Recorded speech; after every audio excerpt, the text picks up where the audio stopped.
uniform. Magsuot ka muna ng uniform bago kita sagutin. May uniform na ano?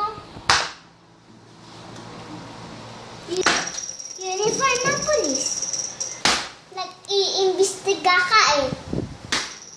Liza, hindi ako nag-iimbestiga.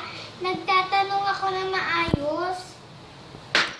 Bakit ba ako tinatanong mo? Eh, si Mama naman nahulog. Kaya si Mama ang tanungin mo. Liza, alam ko, pagka gumawa ka ng kasalanan, pagtatakpan ka ni Tita Beth.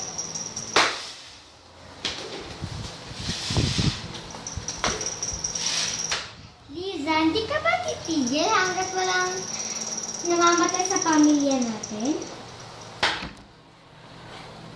Tsaka pag matay ka, tsaka ako titigil.